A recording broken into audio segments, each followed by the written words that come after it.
And we're back here on College Profits, and we have another hot button issue. The NBA has decided, or they're making a motion to try and push the 1 year minimum that the college players have to stay in college to 2 years.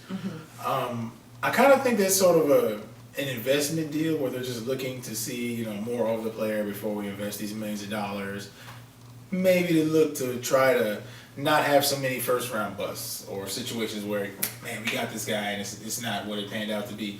The draft is only 2 rounds, so I think looking at it from that point, that's a good idea.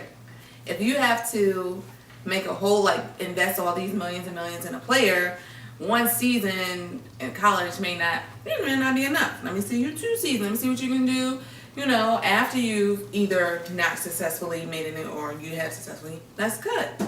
But what our producer has brought up to me, that in tennis, in golf, and other, sports, you can become a professional at the age of 15, 14 in some cases. So to hold a player back from making their money, that may be a little bit of an issue for me. yeah, and I have an issue with it when it's kind of like you're forcing them to go and. If I'm good in high school and my talent in life happens to be basketball, let's say I'm LeBron James. Obviously, I'm going to be some sort of athletic talent.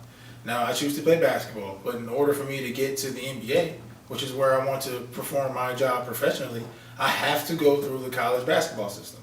Meaning I have to be a student athlete. I'm forced to stay here for 2 years.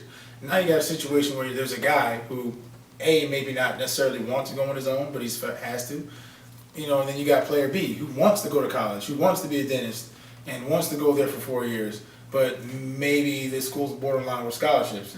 So, you got that situation, give or take, if you look at it from that aspect. And I just don't think it's right for them to say, hey, you have to go there, and you have to go play in the NCAA tournament, and you have to show your talents for this school, and that school has to make money off you. I agree with you.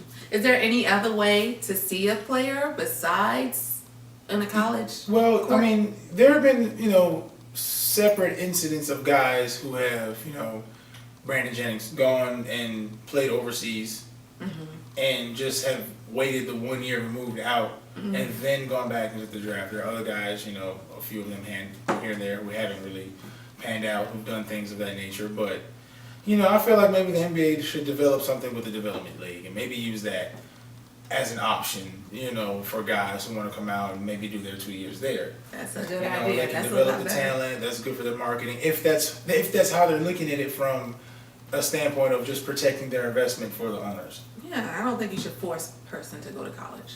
So, like I said, it should be a choice, especially when guys are making millions off your back. But right. That's neither here nor there. We're not gonna get into that again. Exactly. So. What we're going to do is wrap it up with one more segment, and we'll see you guys in just a minute.